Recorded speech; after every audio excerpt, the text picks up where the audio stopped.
মধ্যে লেগে যাবে। এইখানে আমি 8টা লাগিয়ে দিচ্ছি আর এখানে 4টে লাগিয়ে। ঠিক আছে। বিধায়ক জ্যোতিপ্রিয় মল্লিককে কাছে পেয়ে হাসপাতালের একাধিক পরিষেবা নিয়ে ক্ষোভ প্রকাশ রোগীর আত্মীয়দের। হাবড়া হাসপাতালে রোগীর আত্মীয়দের বসার জায়গায় ফ্যান নেই, বাথরুম বিকেলের পর থেকে বন্ধ থাকে, যার ফলে সমস্যায় পড়তে হয় রোগীর আত্মীয়দের। এছাড়াও আরও একাধিক অভিযোগ নিয়ে বিধায়ককে কাছে পেয়ে ক্ষোভ উগরে দেন রোগীর আত্মীয়রা। সোমবার হাবড়া হাসপাতালে পরিদর্শনে আসেন হাবড়ার বিধায়ক জ্যোতিপ্রিয় মল্লিক। হাবড়া হাসপাতালে সুপারের সাথে বৈঠক করে বেরিয়ে আসার সময় রোগীর আত্মীয়রা বিধায়ককে দেখে তাদের ক্ষোভ উগরে দেন। রোগীর আত্মীয়দের সাথে কথা বলেন বিধায়ক জ্যোতিপ্রিয় মল্লিক এবং তিনি সমস্যার সমাধানের কথা বলেন। সেই মতো হাবড়া পৌরসভার চেয়ারম্যান এবং হাবড়া হাসপাতাল সুপার এবং হাবড়া থানার ভারপ্রাপ্ত আইসিকে নির্দেশ দেন রাতের ভেতরে বসার জায়গায় পাখা লাগাতে হবে এবং বাথরুম কোনোভাবে বন্ধ করা যাবে না। রাজ্যের মুখ্যমন্ত্রী মাননীয় মমতা ব্যানার্জি গরিব মানুষের জন্য কাজ করছেন, তারা যাতে কোনো সমস্যায় না পড়ে সেদিকে নজর রাখতে হবে এবং মাঝে মধ্যেই তিনি হাসপাতাল পরিদর্শনে আসবেন, এমনটাই জানালেন আমাদের ক্যামেরার সামনে।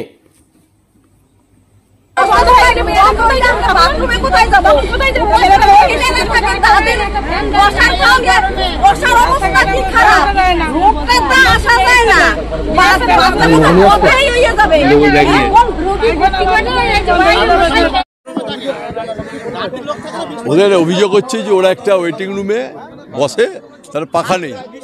দুটো ওয়েটিং রুম, একটা ওয়েটিং রুমে 8টা পাখা আমি কালকে বসানোর ব্যবস্থা করেছি, আর একটা ওয়েটিং রুমে 4টে পাখা বসবে। আর একটা এখানে একটা অবশ্যই আমাদের একটা সুলভ শৌচাগার আছে।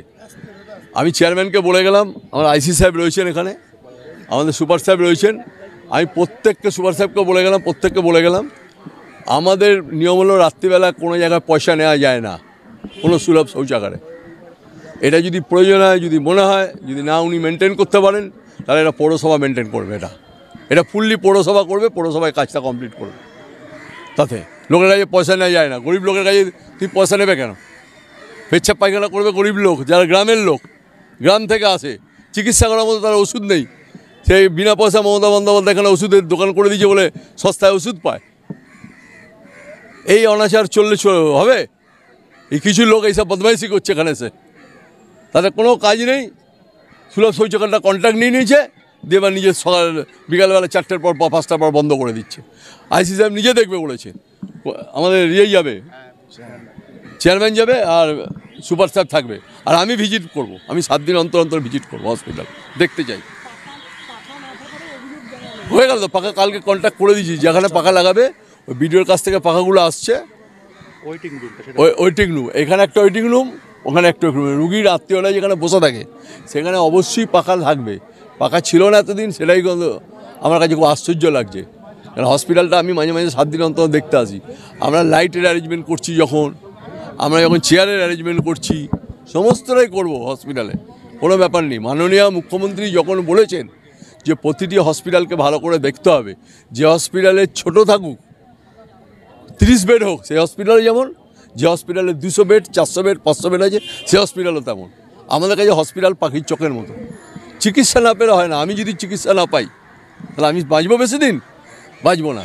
চিকিৎসা একটা মূল ব্যাপার, আর এটা মাননীয় মুখ্যমন্ত্রী আসার পর এটা আমাদের সবথেকে বেশি চিকিৎসা আমরা মন দিয়েছি। চিকিৎসা ডিপার্টমেন্ট মানে স্বাস্থ্য ডিপার্টমেন্টের আমূল পরিবর্তন ঘটেছে। এরকম পরিবর্তন কোথাও ঘটেনি এরকমভাবে যা করেছেন, এবং আমরা প্রত্যেকে মনিটরিং করবো। এই যে সুপার আজকে আইসি সাহেব বললেন উনি 2 দিন অন্তর অন্তর এখানে আসবেন, ও বললে আমি 2 দিন অন্তর অন্তর এখানে আসবো।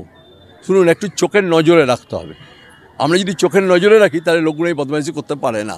এই লোকগুলো, আজ আমি আচমকাই এসেছি দেখার জন্য, হলটা ভেঙে কাজ হচ্ছে বলে আমি দেখতে এলাম, আমি হসপিটালে যাবো। সুপার সাহেবের কথা বলেছি, সুপার সাহেবের 10 তারিখে